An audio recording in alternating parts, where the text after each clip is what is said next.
Hi. How are you? Do you speak English? You speak French? I'm Franz.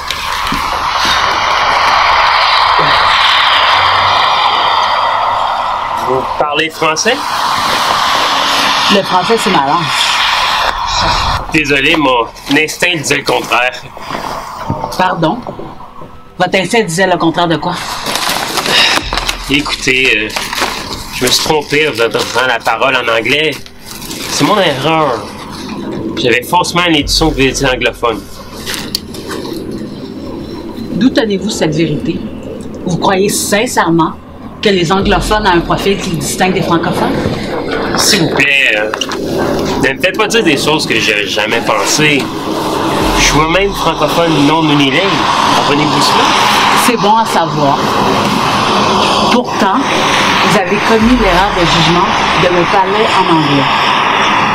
Tout bonnement, pourquoi ne pas avoir utilisé le français d'abord? Là-dessus, vous avez raison. J'aurais dû. C'est de ma faute.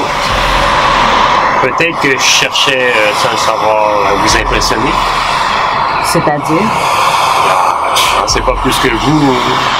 Vous allez adresser en anglais pour plaire, pour prouver mon pouvoir de communiquer dans les deux langues si nécessaire. Peut-être. En vous écoutant parler, vous me donnez encore plus de courage, plus de motivation, plus d'envie d'écrire mon histoire avec la langue française. Je suis heureux pour vous. Hein. Tant mieux si j'ai pu y contribuer d'une façon ou d'une autre. C'est bon à savoir. En y réfléchissant, vous devriez peut-être me remercier pour ma précieuse contribution. Le devrais-je? Oui, je le crois très sincèrement. Pourquoi? Pour m'approuver votre reconnaissance. Et comment devrais-je exprimer ma reconnaissance selon vous? En racontant votre histoire avant de l'écrire. Je vous servirai volontiers de premier lecteur. Non, merci. Votre offre ne m'intéresse pas du tout et j'en ai pas besoin non plus. Mais il le faut. Je vous serai d'une aide très précieuse. Beaucoup plus que vous pouvez imaginer.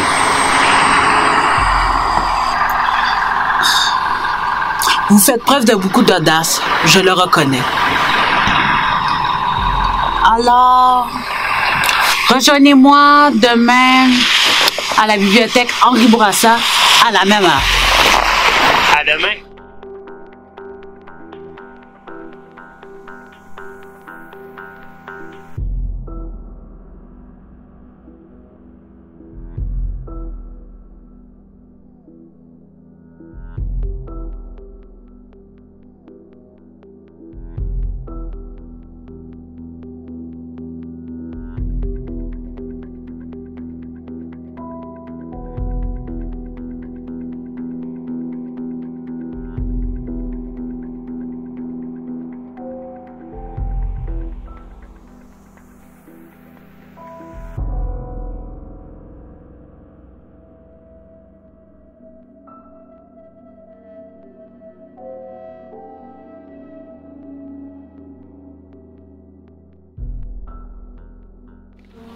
Oui, bonjour. Vous allez bien? Très bien, et pour vous? Oui, merci. Parfait. J'ai réservé une salle de travail pour 10h30. 10h30, d'accord. Avez-vous votre carte? Oui, bien sûr, juste un instant. Parfait. Merci. Parfait. Bien.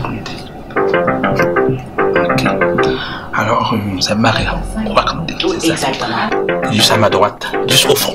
Parfait. D'accord? Super, merci beaucoup. Hein. Je vous en prie. Alors, je vous remets votre carte. Parfait, merci. Alors, comme ça, vous allez avoir la salle jusqu'à 2h30. Ok, bonne journée. Je vous en prie. Bon travail. Au revoir.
Entrez. Bonjour. Bonjour. Ah bon, vous êtes venu. J'avais donné ma parole et je suis venu. Assieds-toi.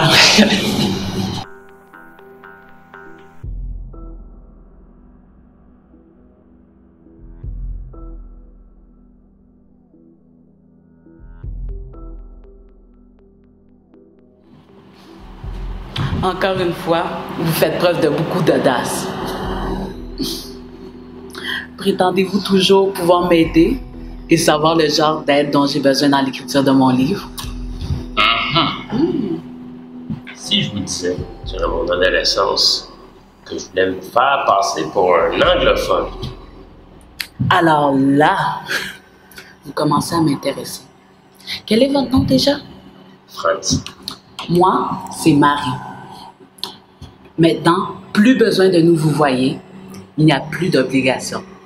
Nous sommes sur le point de devenir amis. À présent, raconte-moi en détail les circonstances, les mobiles, tout ce qui t'incitait dans ton adolescence à vouloir te faire passer pour un anglophone. OK. Mais toi, tu m'as encore rien dit à propos de ton histoire sur la langue française. Pour moi, c'est un besoin. J'ai besoin de raconter et écrire mon histoire avec la langue française. Découvrir aussi l'influence de notre milieu social par rapport à notre perception de notre langue. Je t'en dirai pas plus pour le moment. À toi maintenant. Que recherchais-tu pour vouloir te mettre dans la peau d'un anglophone? J'étais un adolescent. Je voulais me prendre pour un Américain. Quand je vais promener au centre-ville de Montréal, un anglophone, je l'identifiais tout de suite un Américain. Il m'inspirait la grandeur, la richesse, la domination, le respect, le pouvoir. Ah bon?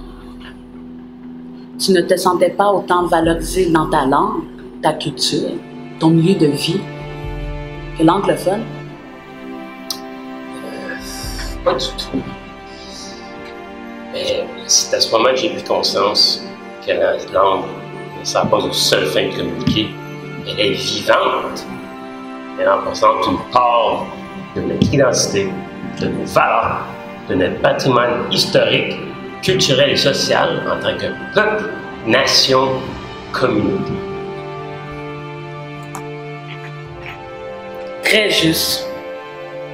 La domination de la langue anglaise dans ton environnement francophone québécois a déclenché en toi un ensemble de réactions psychologiques et mentales. Oui, je sentais la présence d'un Américain partout, dans les médias, dans les lieux de travail, dans les magasins. J'avais aussi l'impression qu'elle m'intimidait, me diminuait, me dominait dans tous mes états. Impressionnant. Toi aussi, tu as une histoire personnelle avec la langue française. Je ne suis donc pas l'exception. Je croyais être le seul à avoir une histoire particulière avec la langue française. Hein? Détrompe-toi. En effet. En fait, c'est bien ce rapport complexe existant entre l'individu et sa langue que je vais exposer dans mon livre. Et tu l'as bien décrit dans ton exposé. Comme québécoise francophone, je cherche à comprendre cette tendance chez nous à vouloir percevoir notre langue sous fond de comparaison avec la langue anglaise. Parlons-en franchement. Comment expliquer cet irrésistible attrait pour l'apprentissage de langue? Parlons-en. Mais tu me soumets un régime de travail que je qualifierais d'auteur. Devrais-je maintenant me considérer comme co-auteur du livre? Disons que ton statut a passablement évolué. Nous en discuterons après. OK. Pour répondre à ta question... Attends, pourrais-tu m'accorder 2 minutes? J'ai besoin de passer à la salle de bain. Certainement. Vas-y. Merci. Ne parle pas le fait de tes idées, hein?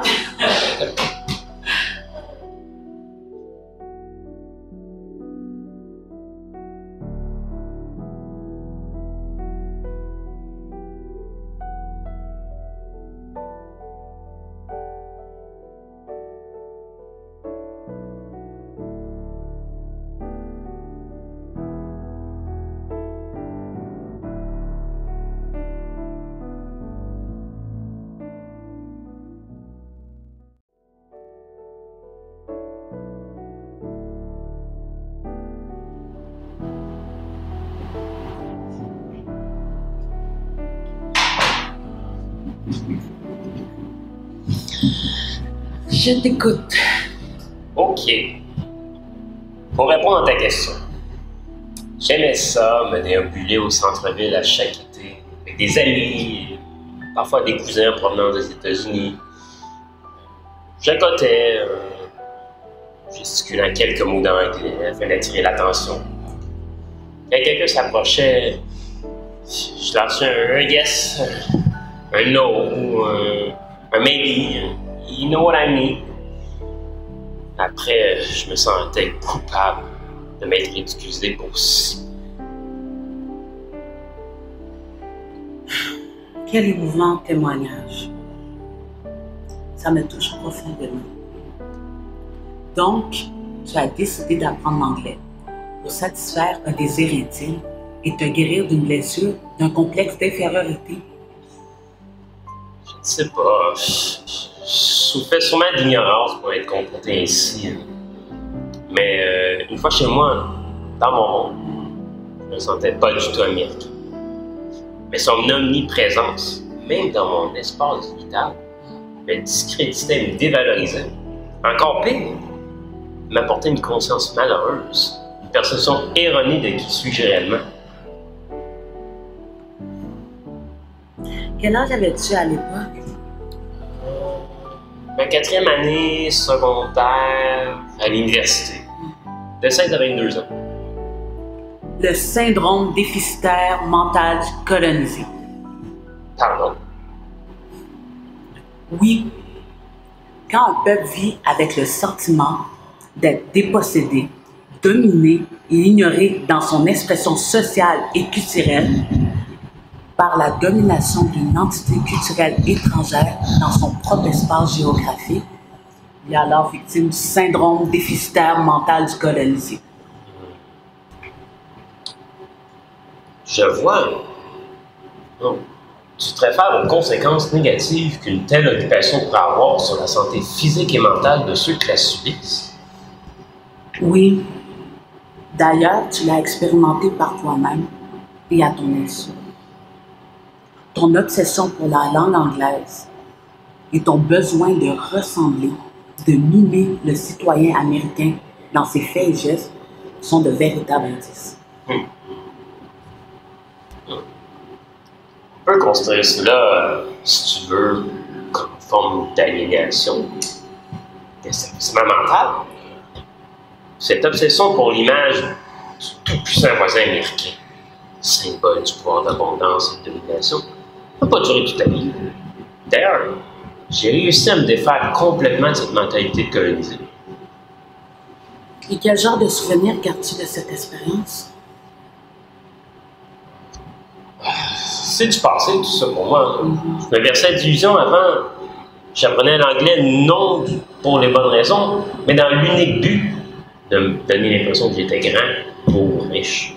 C'était une erreur de jeunesse, un manque de maturité de ma part. Et aujourd'hui, vois-tu la situation différemment? J'ai pris le temps de me réconcilier avec moi-même. Aujourd'hui, je me sens pas inférieur du tout aux cultures anglophones, allemandes ou françaises. Les cultures inférieures, elles n'existent pas pour moi. Nous allons bien nous entendre, je suppose. Moi, tu te prenais pour un petit prétentieux arrogant, doté d'un orgueil surdimensionné. Je m'étais trompée à ton sujet. Ça arrive à toi et à moi, à tout le monde de se tromper. J'espère simplement ne pas te décevoir dans mon rôle de co-auteur. Tu vas vite en affaire, Monsieur Franz. Nous nous connaissons à peine. Continue de faire tes preuves et on verra bien. J'y compte bien, chère madame. Je n'abandonnerai jamais. J'irai jusqu'au bout. Ça me plaît chez toi. Bon courage. Tu me fais penser à moi. Quand j'ai envie d'avoir quelque chose, je finis toujours par l'obtenir par la force de mon travail. Ben, je suis heureux de savoir que nous partageons déjà quelque chose en commun. Poursuivons notre quête et nous découvrirons à deux les belles choses qui nous rassemblent à travers notre histoire avec la langue française. Tu peux t'en réjouir. Nos histoires se ressemblent, se complètent, s'entrecroisent. Quoique, j'ai emprunté un chemin différent du tien. Contrairement à toi,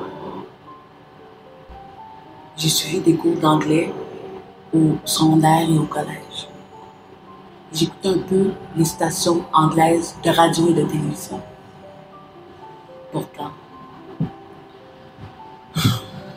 je n'arrive pas encore de nos jours, à soutenir une conversation en anglais?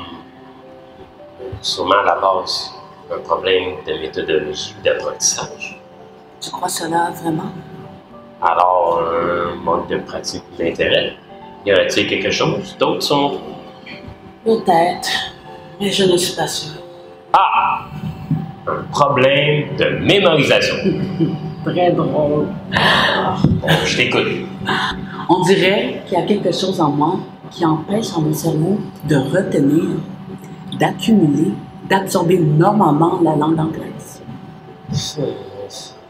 Ton hypothèse me paraît trop compliquée. Elle ne serait pas crédible là, aux yeux du grand public. Comment comptes-tu la défendre, la démontrer? Il y a toujours une explication à tout. Le hasard, je nie. Quand j'étais jeune,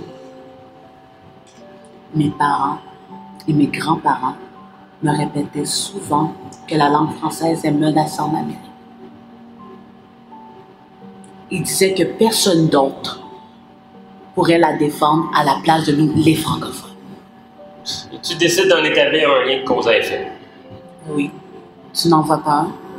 Désolé, j'ai pas assez d'éléments de preuve. J'ai mis tous mes efforts pour l'apprentissage de l'anglais. Mais mon inconscient s'y oppose et rejette comme l'acte de trahison d'un traître à l'égard de sa langue et de sa communauté. Donc, ton grand désir de parler l'anglais serait sanctionné par ton inconscient qui l'interpréterait comme une menace pour la survie et la valorisation du français. Oui, en quelque sorte. Alors, éprouves-tu de la culpabilité face à ton incapacité supposée d'apprentissage de l'anglais, ainsi qu'à ton insistance de vouloir parler une langue qui représente un danger pour la préservation et la promotion du français? Oui, parce qu'en tant que francophone, je me sens concernée dans la lutte pour la protection et la valorisation de la langue française. Et parce que malgré moi, je me place dans la position de l'opportuniste qui défend ses intérêts personnels en se mettant à dénoncer et à flirter en même temps avec le diable. Ta position me paraît donc indéfendable dans tous les cas. Tu dénonces et tu flirtes en même temps. Personne ne va te prendre au sérieux. J'ai l'air complice de ma situation, ce que je ne suis pas réellement. Ma réalité est celle de nombreux francophones et allophones vivant au Québec, considérés comme des apprenants de l'anglais et donc suspectés de trahison à l'encontre du français, car sur le territoire du Québec, l'ennemi linguistique du français est bien l'anglais. Sans aucun doute. Dans le contexte actuel, apprendre l'anglais, c'est comme accepter sa prédominance sur le français ou faire preuve de partialité ou de favoritisme. Dans le cas contraire, comment espérer mobiliser, convaincre un francophone à prendre conscience de la menace de la langue anglaise? Il me suffirait de lui poser 3 petites questions pour justifier l'existence de cette menace. La première? La première, si je parlais anglais, conclurait-il que j'aurais ignoré sa menace pour le français et renoncé à ma conviction de défenderesse? Pas officiellement. Ta réponse est évasive. Il sous-entend que les Québécois parlant anglais au Québec sont de potentiels suspects. À preuve, si je vivais en territoire américain ou dans le reste du Canada, il n'y aurait point de suspicion à mon endroit, point de place pour un tel débat. La question se poserait pas effectivement. Il n'y aurait pas lieu de discuter de la place de l'anglais ou du français dans ces espaces. Et tu aurais toutes les raisons d'apprendre l'anglais, car il s'agirait de ta survie. Voilà. Autrement dit, il serait nécessaire et légitime d'apprendre l'anglais pour sa condition de survie. Ce qui m'amène à ma deuxième question. Pourquoi il n'y aurait pas de raison légitime de protéger le français et de considérer l'anglais comme une vraie menace pour sa sauvegarde? Il est tout à fait légitime et urgent de protéger la langue française au Québec si nous voulons continuer d'exister en tant que peuple francophone d'Amérique du Nord. Et la protéger, c'est préserver notre culture, notre histoire, nos traditions, nos valeurs. Mais comment mobiliser, sensibiliser la population face à un tel danger? Je te réponds par une autre question. La troisième. Sais-tu qu'à chaque fois qu'une langue disparaît, il y a toute une communauté linguistique qui s'anéantit également? C'est ce qu'il faut enseigner aux enfants à l'école dès maintenant, avec ce soit trop tard. La génération actuelle a tendance à minimiser les conséquences de nos inconséquences, voire considérer ces enjeux comme une démarche purement académique ou intellectuelle. Pourtant, il ne s'agit pas d'une affaire de préservation de notre richesse culturelle. Malheureusement, nous sommes trop nombreux à ignorer qu'un peuple assimilé cesse pratiquement d'exister.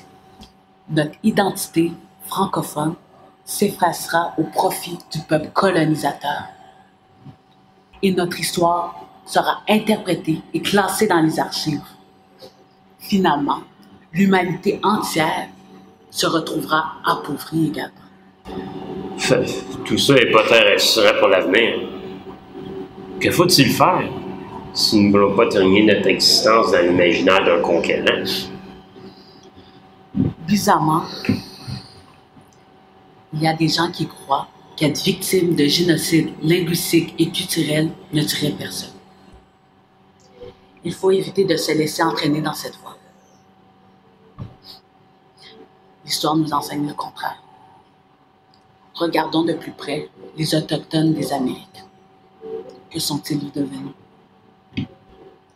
Nous devons tirer des leçons du passé, car déposséder de son territoire, de sa langue et sa culture, et mener une existence selon l'interprétation et la vie du conquérant, c'est assister à sa propre mort en direct. As-tu des pistes de solutions afin d'éviter que tout cela arrive? Il y a tellement de gens qui se laissent conquérir par une langue pour se hisser au rang d'un type de consommateur culturel et qui deviennent à leur tour un produit d'un autre genre. C'est exact. J'en sais quelque chose. Encore une fois, comment préserver notre existence? Regardons ce qui se passe ailleurs. Analysons les actions posées par nos gouvernements et agissons ensemble. Sans oublier notre projet de livre. Oui, je me rallie à ta cause, même. Parce que quand on sait se broyer à une culture, on devient son objet de consommation. Tu m'as assez convaincu. Face à cette belle conclusion, je t'invite à aller prendre un morceau au restaurant du coin. J'avais raison. Tu avais raison. De dire que je pourrais être une aide pour mon projet de livre. Moi, je commence à avoir faim. Et toi, cher partenaire? Allons-y.